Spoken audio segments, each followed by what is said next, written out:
And we're back everyone. with the snack attack, coming at you with a big back daddy snack. Grab your dark elves and bring that big old booty back. It's ECast, and we're simply really kind of whack. Aye. So I sit down as he's saying big booty. Thanks, Chad. I love And you shots too. fired. That was shot fired. honestly so bad. It was It absolutely was so terrible. It was absolutely terrible. Yeah. Yeah, let me I tell you. think Oh, we'd goodness. be better off singing Building Snowmans. Do you build a snowman? You can be the tiny little girl, I'll be the big little girl. The big little girl? Carl always wanted to be Yes. a big little girl. Oh my god. Oh my god. Well, Welcome to EverCast After Hours. After Hours. We apologize for kind of like the Big Brother After Dark. Wow. So I was gonna I wanted to watch that video again, but this time pause on their whiteboard in the background, and so that you could really get a good look at the different tools that they had up on the whiteboard, because some of them, like they said, were kind of crazy and weird, but I didn't have enough time to like look at them all and be like, oh, what's that? What's this? So hey guys, welcome back. Welcome back. Yes, welcome back. I actually decided, since we do have a little space, I think, in our discussion, that I took some questions from the chat. If you guys have any more you'd like to ask us about EverQuest Next Landmark, anything at all. Well, not anything at all. Let's keep it anything at all. game Yeah. related, with if anything at possible. all. Me too. Okay, fine. Anything at all. Put it in the chat and we'll answer it. But first, let's finish our discussion on monetization. We ended with the paywall discussion, and that there's nothing really behind a paywall other than, it seems, cosmetic items. Unless you want to consider music more than a cosmetic item, because people, might flock to your stall or your build, or you might gain better renown because you have that legit track that no one else has. But without too much of an iTunes discussion, because I think music should be free. I didn't say that. NSA, no one. I did not say that. Let's dive back in.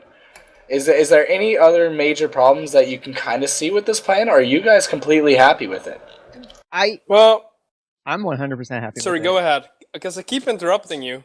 No, go ahead. I said what I needed to. It's cool. Like, for the coming months to year, like, with this plan, I really see no issues. What I can see happening, though, is, like, Landmark going further and further, and us, like they kinda hyped at times, where, like, build your own MMO, right? When they throw stuff like that out, then, in my opinion, you're kinda saying, like, I built my own city with quests, dungeon with mobs, stuff like that. Then I can see getting into a situation where you would kinda, like, it would be really tempting to put up a shop where you buy mobs or buy components on mobs. Or AI But or something like that. This is so far beyond the current scope of Landmark that I don't think it's even warrants a discussion. Because one, I don't think we're ever gonna get there. Two, if we're gonna get there, it's like way beyond EQ Next launch. But like, it is an MMO, an MMO that you're gonna sustain for many years. So like that, in my opinion, is certainly something that, in the back of my mind, is something that you would potentially sell a lot of people on. Because I completely agree. Yeah, that's one of the things that I see too, is that if they're going to, if they're going to put in those tools that they keep talking about, like the AI tools, the PvP tools, the maybe questing tools, are they ever going to try and say, oh, okay, this game is now 4 years along, and if you want access to these, now we're getting into those where you have to pay for them? I don't think so. You don't think so? I think they learned their lesson with the recent, it was like 2 expansion packs ago with EverQuest 2. They made a feature expansion pack. They said, hey, look, we're going to try something new.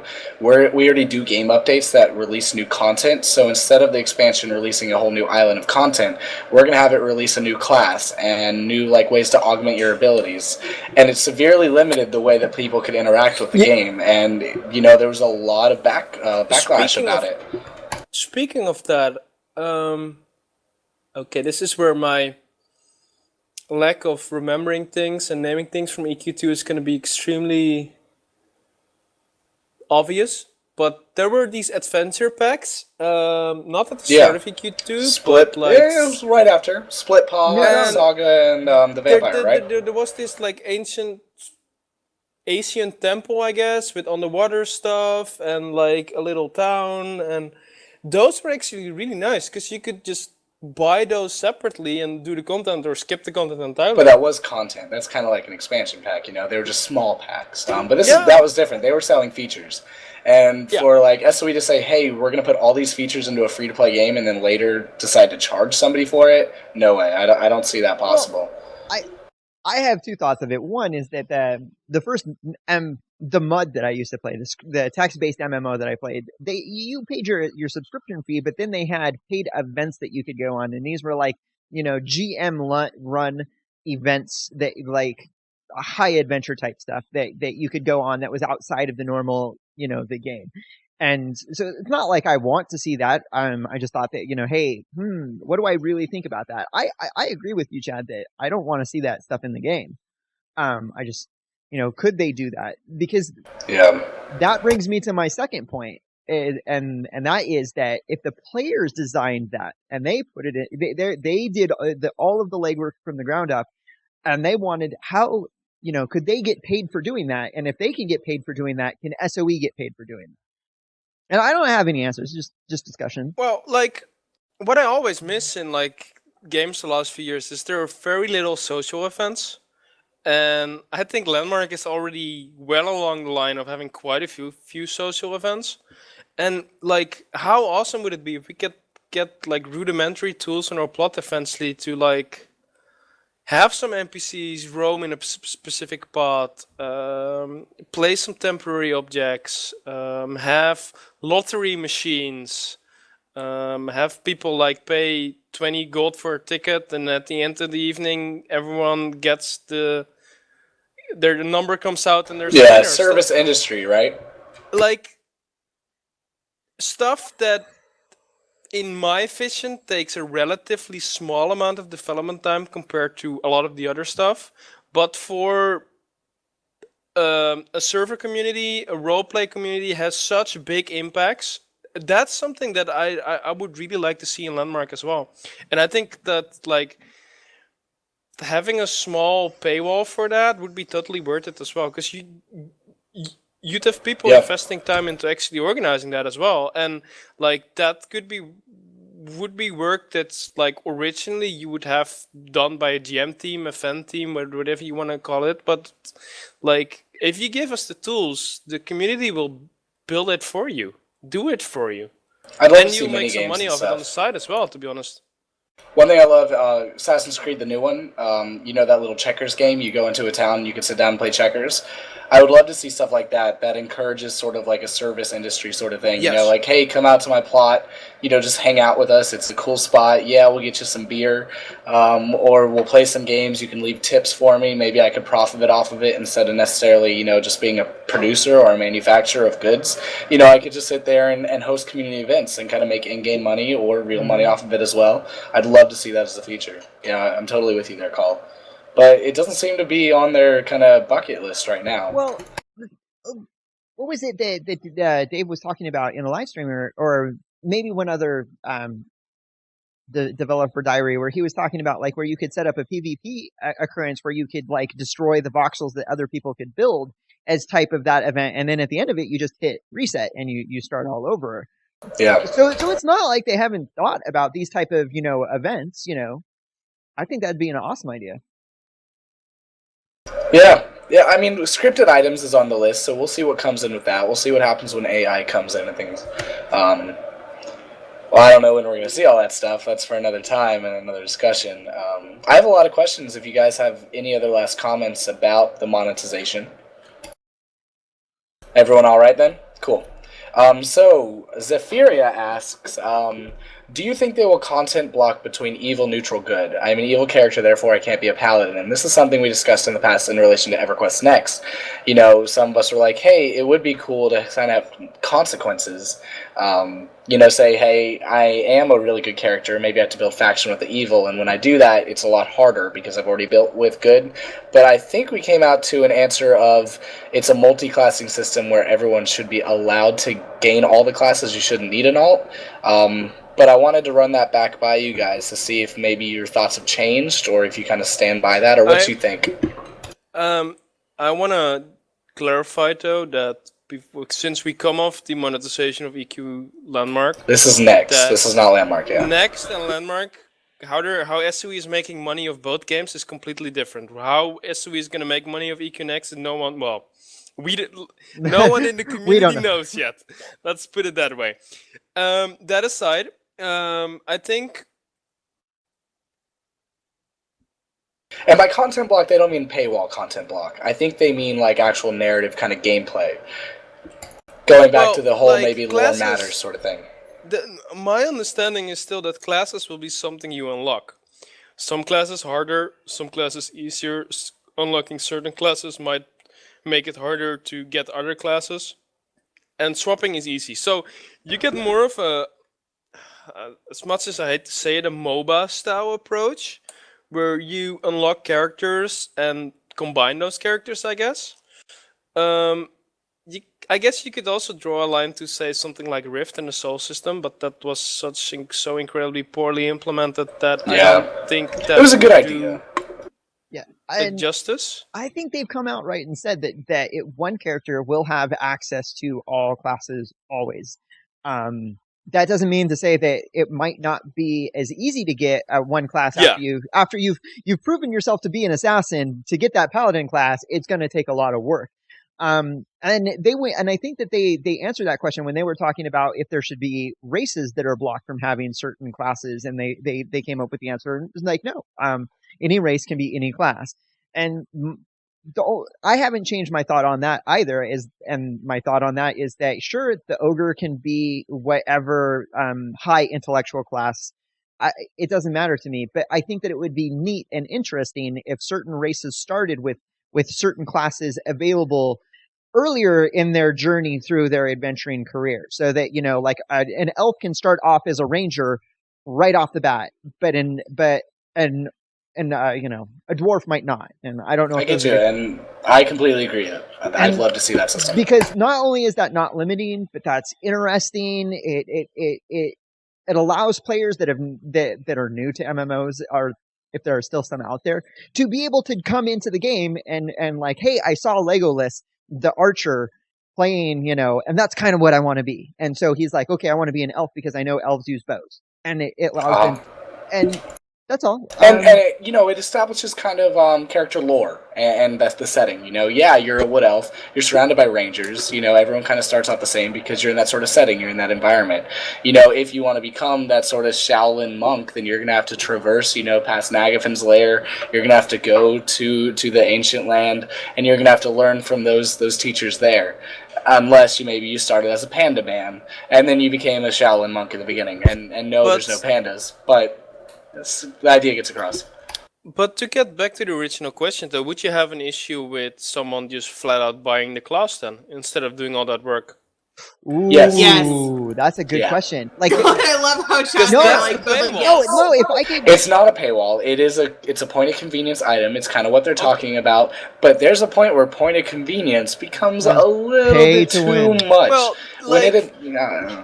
This is part of people's fear about Landmark as well. There are, for example, certain Facebook games, earlier implementations of the mighty quest for epic loot, where you're basically stuck waiting for 50 hours, 80 hours before you can continue. Now, the game I earlier mentioned recently swapped away from that due to no one really wanting to spend money in order to save 40 hours of work, or 40 hours of waiting time, even worse. So I think smart developers are coming back from those approaches, but because SOE wants to build a game that lasts. If you look at the games SOE has, they're all games that are EverQuest is still running, EverQuest 2 is still running, PlanetSide is still running. Like the stuff they develop themselves, they build to last. Now, that is completely different from, say, free-to-play games that either are on Facebook, games that come out, have a little bit of hype, and then just die off. Yeah. War C. Like, I think comparing those two games is extremely dangerous because they're developed with entirely different ideas in mind. One is to quickly make But aren't money. you the one who and made then... that comparison? Sorry, what? Aren't you the one who brought up the conversation about making that comparison? I'm pretty sure confused you now. introduced it. You know, this is kind of the fears that people have about Landmark. I'm Yeah, pretty sure that's how you introduced the comp. it Well, is. then you're the one making the comparison. I'm just calling you No. out. No, I'm not making the I honestly don't think it's going to be like that. But I do I don't think that either. it feels like it needs to be pointed out that it's very easy for people to have an very bad experience with a free-to-play game on one side, and then being stuck, and then expecting that from a game that has no ambition whatsoever to do this. Yeah, good point. So we're gonna move on because we actually have a good list of questions. Azure Blaze 77 asks, "What type of mobs would you guys like to see first implemented for combat? Legacy types, new types? We know of the little snapper monster, but what would you guys like to personally see in Landmark? This is Landmark specific, I believe. What kind of monsters?" Oh, in Landmark? Yeah, I'm going to start off. Once again, Terraria, there's a worm creature that burrows underground and pops up at your character and tries to snap at you underground. I would love to fall into a cavern and see this monstrous, like, earth-eating worm come out the side of the cavern at me. You know, I have to dodge it, you know, by going left or right, and it digs underground. That's what I'd like to see right away. Tremors. Yeah, tremors, exactly. We're seeing killer rabbits, sand giants, I'm and gonna chat. let Chat answer for me. I think. Let's see if Chat knows me well enough to see what mob / enemy / small fuzzy creature. Let me think about this while Hanlon and Kai, let's go. Do you want to? So here's the thing. So Tanlin and I, we briefly played EverQuest 2, but we didn't play EverQuest. So we're kind of the oddballs going into EQ Next and Landmark. We didn't really do the whole EverQuest series to this point, and so sort of hard to answer that question like on a Norathian sense because we didn't really. I mean, really do. I don't know. I don't really know how to answer the question because it's like I could talk about Talon, you know, Talonian creatures. Yeah, give us one that you'd like to see. Yeah, I mean, this doesn't have to be Norathian. I mean, legacy types would be Norathian specific, I believe. But you guys would like to see new creatures then. What would you like to see? What would be interesting to you? I would like to punt gnomes. Gnomes. I knew it. I was gonna answer it. for Chuina, but yeah, I think Cal wants to see gnomes in as soon as possible. No, I want to punt them, kill them, hurt them, squish them. They have to be in for you to do that to them. As soon as Cal logs in, we've got gnomes in the game. I don't have any problem. PvP alert. I want to see the good.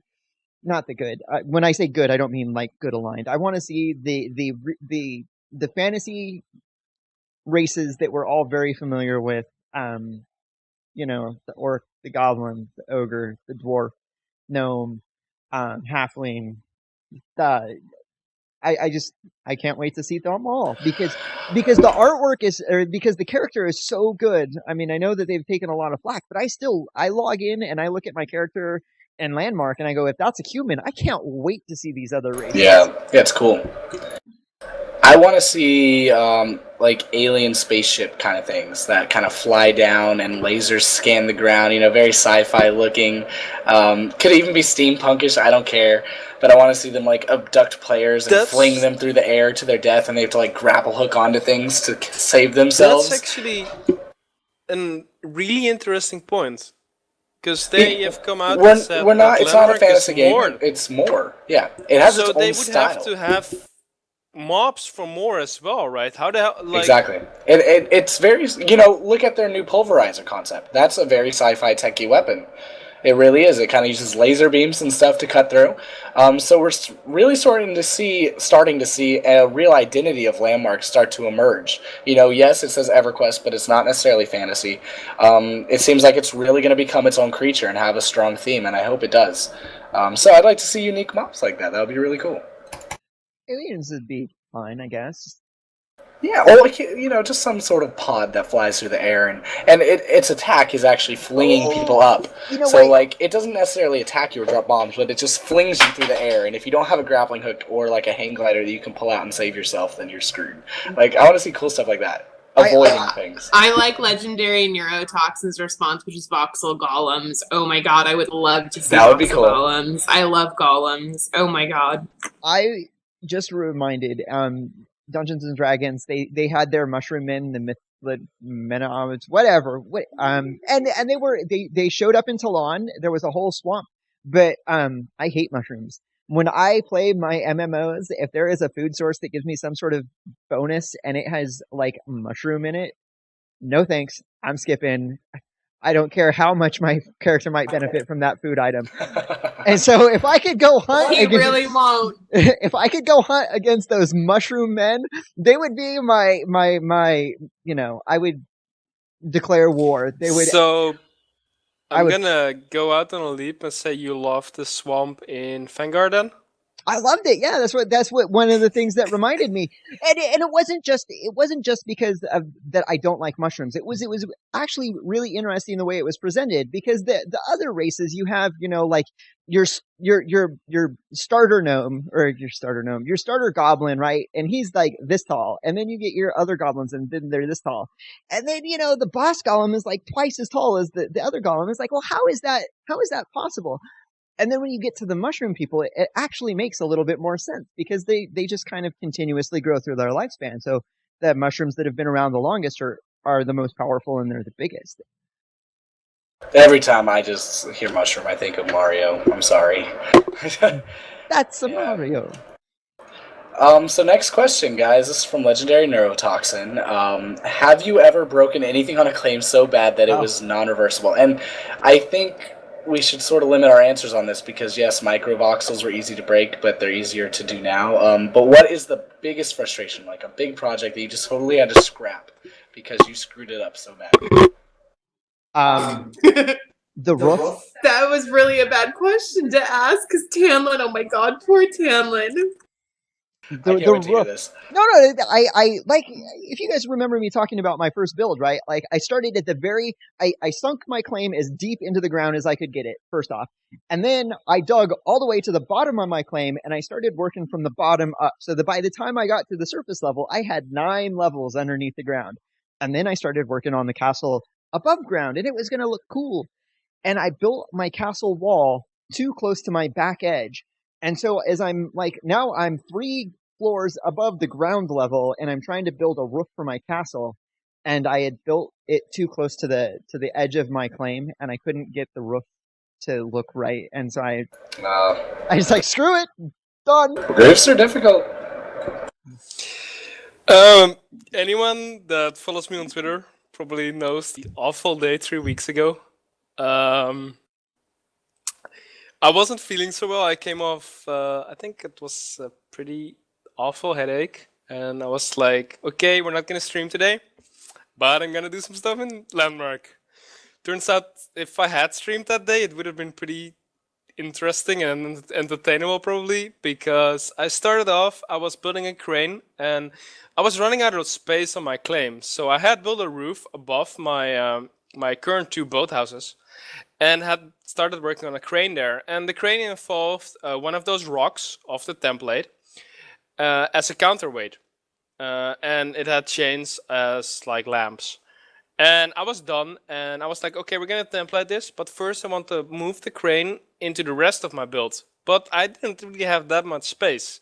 So I copied it, Oh no, yeah, okay. I wanted to copy it, but first I wanted to see if I had all the edges. And what I normally do if I do that is I just Ctrl X, because I trust undo, and to check if anything remains, because that's an easy way. Because like if you still have something, then okay, well. Yeah. So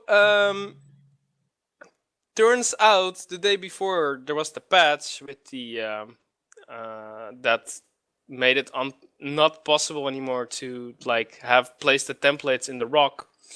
So I pressed undo after Ctrl Xing it because like some part was still not right, and the crane was gone.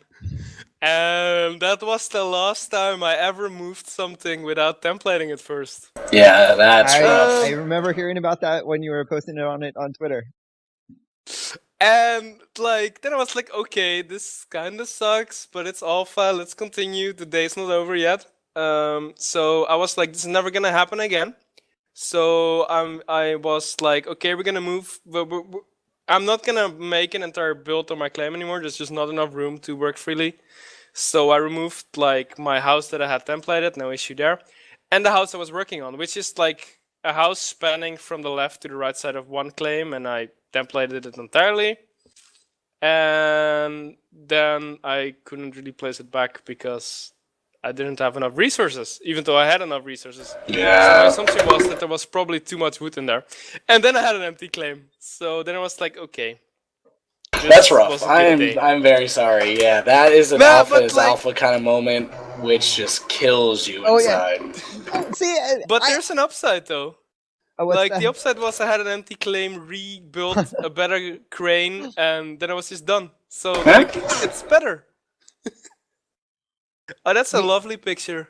Yeah, somebody was asking Kai in the Twitch channel about what she could draw or if she had a poster, and that's just a picture of something that she drew.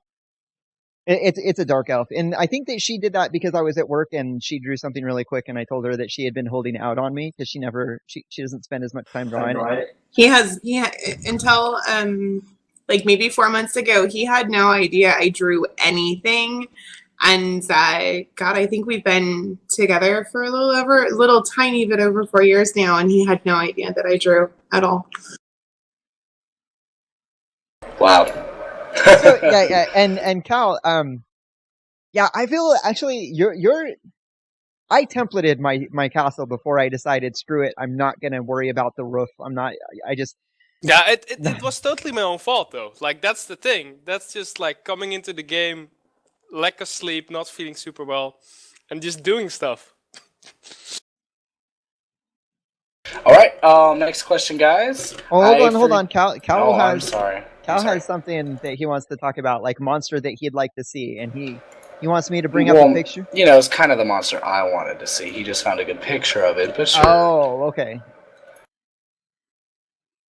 Yep, it is exactly what I want my worm monster to look like, actually. Seriously, imagine using your pulverizer to blast away that dirt. You come right down into a giant cavern, and then all of a sudden the ground starts shaking and you hear a rumble. And then you look up, and there is this giant, like, sand monster worm coming out of the side of the cave, jumping right at you. And you have, like, 3 seconds to jump left or right or grapple out of the way before he eats you. Like... Can you imagine being in a tunnel and in first person view for that? Because the game is already pretty claustrophobic. That would be so scary, man. Like they could play it out so where you could hear it on the side, so you can hear it coming in to your left or right, and you're like, oh god, I know that sound, that bone, curdling sound. What's gonna happen? And then, rah, giant monster out of nowhere. That stuff I'd like to see. That would be cool. You know what? Like, if I want to talk about a thing that like would really scare me in game, what I would really love to see is, and Pentapod's going to take this and run with it, and I kind of don't care. I want to see a really, really big spider. But do you know that weird sort of scratching? Oh god, the noise you hear spiders make in horror movies.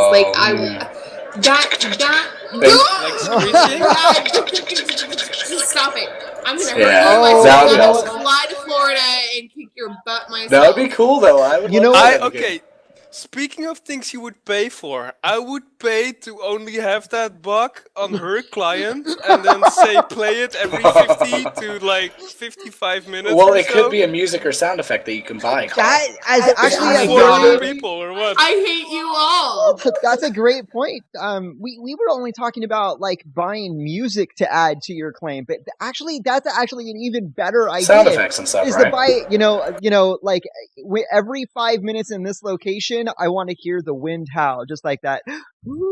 Oh yeah, and then you could that's the one thing I loved about classic EverQuest and about role playing. Like when you get together as a group, is your whole your establishing shot of you enter this cave and you hear the wind rustle. You could really set up an amazing environment with sound effects that you could place places. It'd be so cool. Did you ever? Did you ever tabletop? Because one of the best DMs that I ever had for a tabletop game, like when he sat down and he went out, like how the story was going to go, he had like music that he would play during certain times. Wow, really? Yeah, That's cool. yeah. It really helps set the mood for the role play. But it really did. And this was back before everything was on the internet. He had to I think he had to burn it onto a CD.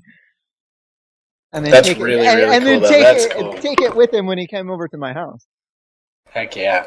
All right, so this is a question I didn't get the person who asked, so I do apologize on this. But it says, once the voice chat is implemented, how will SOE manage people who stream music playing? And this is something that happens in PlanetSide too. And the best answer for that, short and sweet, is that they'll give you an option to block people. So you can either exit out of the public chat, or when you're in the public chat, you can click the name of the person talking, and then they're automatically muted. And PlanetSide already does that, so that would be my answer. So people like using their This mics is to stream music. I mean, it's an issue. It is an It can be. it It cannot be. You're right. It is a legal issue for SOE, and I think it's mostly about if no one makes a fuss about it, no one will ever really get banned or because at the end of the day, no one really cares, right? But Exactly. at the same time, for example, if we look back at Matrix Online, there were actually awesome social events, which were actually like house parties where you had an actual DJ do the broadcast, I think the audio over a Ventrilo channel or something like that, so people had to join the Ventrilo really? channel. Now, PlanetSide isn't the most social game, but imagine something like that in a Landmark. That's easily possible. Yeah. And sure, there are legal implications, but if no one makes a fuss about it, no one's ever gonna. Oh my god! Once they have lighting and scripting, I'm making a club and I'm gonna DJ. With flashing I'm music? gonna get my DJ stuff No, out. wait, I'm totally yeah. Let's do it. It reminds. Chat, do you know the? Have you ever seen Blade 2? Sorry, Have you ever seen Blade 2? Blade The 2? movie? No. Blade 2? Yes. No, oh. Blade? Yeah. Yes or no? What is it? I don't know. I'm gonna go. I don't know because I can't recall anything from Okay, it. I'm just so gonna we'll leak go it from for you now. then. Never mind. All right. I have the perfect theme song for your club. No. Just Oh, carry God, on. no. I'll link it in chat. All right. Oh. So you know what? If we're gonna start building clubs, then I am gonna have to say that Tanlin and I might have to build a certain club that you can find in Seattle, because that would be the club that if I am going to build a club in game, I'm going to build a club from Seattle because I happen to be rather fond of it. Are you talking about the Spooky Club? I'm so talking about the Spooky Club. Yeah. We are allowed to talk. I mean, why can't we just call it what it is instead of the Spooky Club? The Mercury. It's Yeah, the Mercury. members only goth club that is in the basement of an auto shop. I was I mean, totally no, expecting we're- something else. I'm sorry. Yeah, that's what I was thought. No, we're totally, Hey, I didn't say it. It's not my fault. That's all I said. I was thinking something else. So we don't look like it, but we're super gothy people. We just, look more normal when we have to. Anyway, that the whole conversation the whole conversation reminds me of two things, and that the first is that I remember in real life situation that there was a club that they got threatened to be shut down because they were violating noise ordinance. So while they were going through the complaint process and dealing with the city council, what they did was they went and they got like an FM transmitter that was low power, and then they handed out headphones at the door, like Walkman headsets, and so that everybody came in was all like jamming out to music on their headphones, and so there was actually no music playing. And I can imagine like a club in Landmark where it's like you show up and everybody's got headphones on sitting in front of a computer. And then the other thing is that on our world PvP raid nights with one of the PvP communities I used to belong to, where we'd go like just basically kind of like a Zerg mentality, where we would just go through the enemy territory and kill all the player characters we ran across until we ran into an alliance of opposing characters, and then we just fight it out. And there was one guy in channel who would just play music steadily the whole time, and it was nice. And it was music like this. And Cal, link this for you, Chuina. Are you enjoying it? Oh, I love it. Yeah, I love this song. I knew this song. So we have another question. All right. And also, someone just brought up Second Life. I did DJ in mini clubs in Second Life. And I worked as a I started off as a radio DJ for an online radio that broadcasts in multiple areas of Second Life. And then they have clubs and they do nights. And, I picked up some shifts. I made probably like $10 for the night. But hey, that's not bad. And of course, Second Life had a currency where you can basically take it and get real cash in and out of the economy. So Tamlin was a real life DJ at one time. See, yep. I hope he made more than $10 for the night. No, at that time, or long hair, dyed black with black eyeliner. He's gonna kill me the moment we get off the air. I just know it. No, Next week on EverCast. Without Tamlin. I was a guest DJ a couple of times. I did get paid for doing it. Hell yeah. Let's just put it that way. So Legendary Neurotoxin has another question. He asks, basic combat stats have been shown in the character stats. Are you looking forward to manned and stamina and their possible impact on fast travel methods? Now this is a true question, because I don't know if everyone in the room has seen that little list of things. It was posted on not the roadmap, but the latest update patcher. Our forum post. Hey, I can speak. It's on the forum post on the latest update notes. It's towards the bottom. There's like a list of stats. Do we feel qualified to answer this right now, or would you guys like to hold this until next show? I'm always qualified. All right, Call. Oh God. Dig in, Call. Oh dear, the pressure. I know, like, so far, Landmark, if you look at your stats panel, it's actually really nice to see that you have all the pure numbers there, like not rounded or at all. So one thing I'm really excited for, if it stays that way, is to see if we can actually like, what's the word in English? Extrapolate, maybe? Yes. The formulas behind the attributes and such. And I would, like, this is one of the things I'm toying around with. If that actually stays the same, I wouldn't mind actually building a virtual stat sheet for your items, your attributes, and how they affect your actual outcomes of skills. Because there seems to be a huge list of like things you can affect at the moment. And like, for those of you who have been messing around with like keen rings, run speed, accessories and such, they impact your gameplay greatly.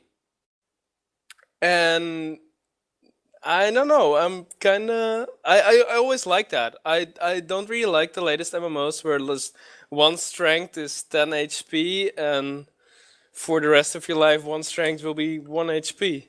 I always feel like, yeah, I know, but like I kind of want a little bit more puzzlement than that. All right. So I'm a fan of like soft caps going into hard caps, and then like somewhere in between random shit happening. And the question specifically was on two stats and how they can impact fast travel methods. Stamina and manned. I don't really know anything about this. Do you guys? I don't Mana. really like. Mana, is that what it's supposed to be? That makes sense. It's supposed to be mana. What I can imagine is that eventually stamina will affect how long you can hold your spacebar and how often you can grapple. Because at the moment, my travel process for when I want to visit the claim is basically jump, grapple, jump, grapple until my entire client freezes up and starts just hitching. Then I go AFK, get a drink, and then I do the same thing over and over and over again. And then when I am where I want to be, I log out and I log back in and I'm good to go. That's basically the fastest way you can travel at the moment, in my opinion. Yeah. Yeah, we'll see what happens. I mean, we still don't really have fast travel in the game either, so we're just going to have to see how it's implemented and what it affects. They've talked about it, and the systems that they've talked about putting into place. We talked about that a little bit last. Oh yeah, I think we're all okay with it. From what we've seen. Here, since we're talking about items on stats, this is, I don't remember if we talked about this on the last show or no, but like we were talking about, like I have I use 2 harvesting tiers, or 2 different tiers of pickaxes because of the stats on them. One is better for every other situation, but the other one that I use allows me to get the higher tier item. And my only complaint and my only concern is that the tiers, if they are going to overlap, like that level of overlap should be very, very little. So that if I'm using 1 tier pickaxe and I upgrade to another tier pickaxe, there might be the lower tier is slightly better, but the level disparity that I'm seeing between my 2 pickaxes, it's just like, no, this shouldn't be, because this. It is huge, but they said that it's not going to be that way. They said right now it's a real big grind to get the pickaxes and things like that, and they soon in the future have said that they plan to change that because it is supposed to be sort of horizontal advancement, and I don't think the main purpose of this game is, gathering the picks and the tools. I think they want to make that as easy as possible so you can start exploring and building. But you're right, it sucks because I've crafted a really crappy pick, and then I need that to harvest the next tier, but at the same time my pick from the previous tier was way better in every single way. And we talked a little bit about that with randomizations and Actually, I streamed on Tuesday, and I'm like, oh, I was talking about that in my own stream. I didn't talk about that on the show. But yeah, it's like, because I have 2 picks on my action bar, so that when I'm running around and I'm harvesting like certain materials, it's like, okay, I have to hit this button, but in every other situation, I hit this button, and it's annoying. Yeah.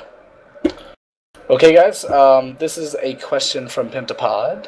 She asks, what is your favorite of the new props? And I'm going to say straight up it is the vines that they added, because I've seen some builds already come through, like the Hobbit house that Dave posted a little earlier with the vines on the walls. Amazing. Gorgeous. That's my favorite right now.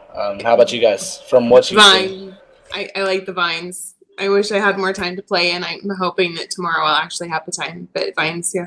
Yeah, that's what my answer. It was not Vine specifically, but I just started on my new plot earlier today, and the first thing that's going through my mind is like, oh, I can build all these plants, and so I can start strategically placing the plants around and planting the plants around my claim to strategically hide the flaws or the things that I don't want people to see. Like, oh, I don't like the way that wall looks, where these 2 voxels are intersecting and I can't get it smooth right, so I'm just going to put a bush right there. Yeah, that's great.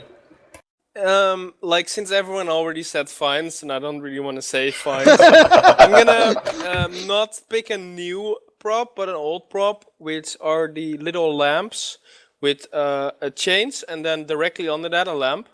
I've been making an entrance to my little pirate city, and I've been systematically hiding the lamps and only using the chains to make floating platforms, which are basically stairs, and below the platforms are like giant spikes, which people will hopefully fall to their death instead of entering my city. But that's so far my favorite prop. I've been using the chains for like counterweight on like the crane thing and lifting platforms up and stuff like that. Like, I really like chains. That's so far what I've been using the most. Nice, very cool. Now, next question, Pyro Bunny asks, what are your ideas on the upcoming water, and what kind of uses would you like to see for it? We've talked about water a lot on the show. For me, You know, I don't care about the lakes. I don't care about the part that's not the actual voxel water. But my number one plan for voxel water is to be able to have a script, you know, that runs as a fountain, and be able to have, you know, something with physical water interacting as a waterfall or a fountain, or even if you just give me a damn particle effect that looks like water. I want running water, and I want, so like in a fountain or in some sort of waterfall. That's my biggest idea and the biggest thing I'm looking forward to about it. What about you guys? I would have to go super grandiose because you brought it up earlier that if snow particles can fall and accumulate as voxels, okay, if rain can fall and accumulate as voxels, and then those voxels behave as water should according to their code, I would build some sort of effect that occurred that only happened when it was raining. That might be like a fountain or a river or a stream, because I think that it would just be cool. But beyond that, I don't really have anything too specific that I'd want to do. I just, you know, maybe a waterfall or a fountain. You know, it does sort of bother me, the implementation of the water, because from what it sounds like, the voxel water is going to be very limited in the way it actually interacts in the world. It's mostly going to be used for if you want to do something on your plot, is what it seems like, because lakes won't have voxel water, and those are going to be the majority, and then the ocean, and then there'll be maybe a voxel water stream. So I better be able to go to that damn lake that's not voxel water and collect voxel water from it to use on my plane. But that makes me a little sad, because we're not going to see really, you know, emergent gameplay, I think, in Landmark because of that. And I don't know if we will see it in EQN either. It might be a technical limitation. We'll see, I guess. We'll see. Like, for those who don't know, my build kind of requires water, but there isn't any yet. Since, like, I'm building with ship components, so it's kind of going to be a harbor town. And there's no water, so I guess that's kind of what I'm looking forward to, so I can actually start working on like harbors, fountains, stuff like that. I've been doing it a little bit with what's the blue stuff, cobalt, but it just doesn't look right. It looks okay from a distance, but you take a closer look and you're like, yeah, it's not quite what you're looking for. I mean, Not the yeah, I'm water you're guessing looking for. water is going to be, you know, you get your bucket and you pick it up and use it on your claim. But we'll see. Maybe I'm wrong. Maybe we'll see like nice giant streams going through the continents, and I don't know. Well, they did talk about diverting rivers and such, so That's what I want to see. I think that's like, I think they at least need to match the functionality in Minecraft. As much as I hate to compare both games, I think that is what people expect, and doing anything less is gonna be a little bit of a shame.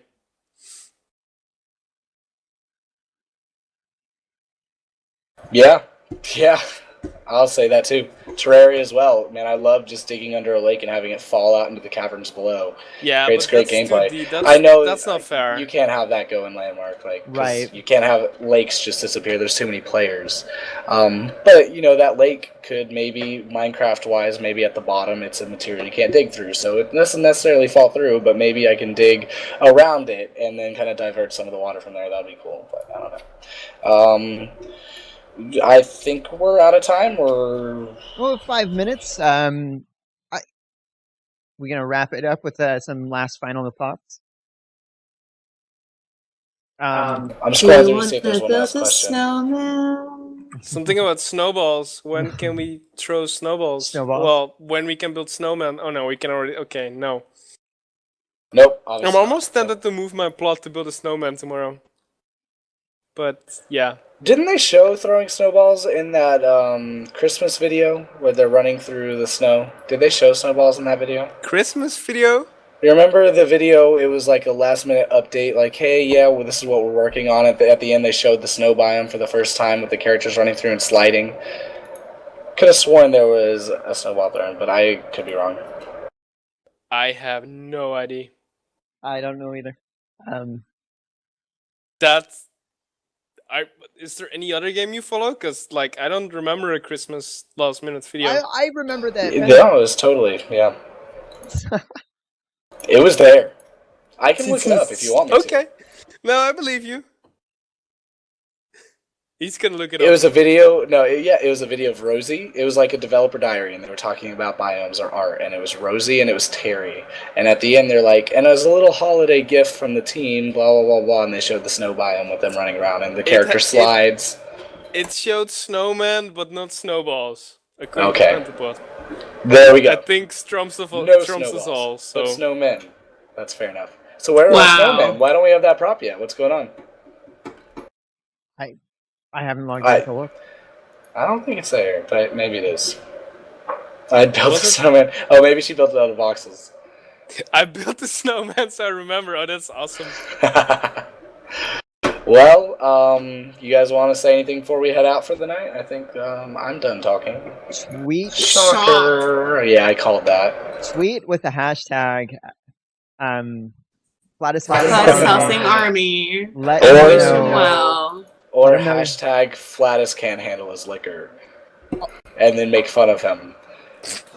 You are such a jerk, Chad. Wow. You don't I even am- know that that's what's going on. You're right. I would expect the same, though. Yeah, isn't that what happened that that's one it. night that you couldn't come in? It was the night after Landmark launched, and we're all like, I wonder why Chad's not here. Did he maybe stay up too late playing Landmark? I don't know. Is that? I don't remember. Yeah, who knows? Who knows? We all have real lives. I swear. Maybe we do. Maybe we Can don't. we speak for ourselves, maybe? Oh, so you don't have a real life? Are you saying that you don't have a real life? Well, I think like most of the people that watch my stream know that at No, the that he moment, does there's not. not much real life going on. No. Hey, that's all right. Regrettably. That's why you're our test buddy for all things Landmark, and we appreciate you. Yes.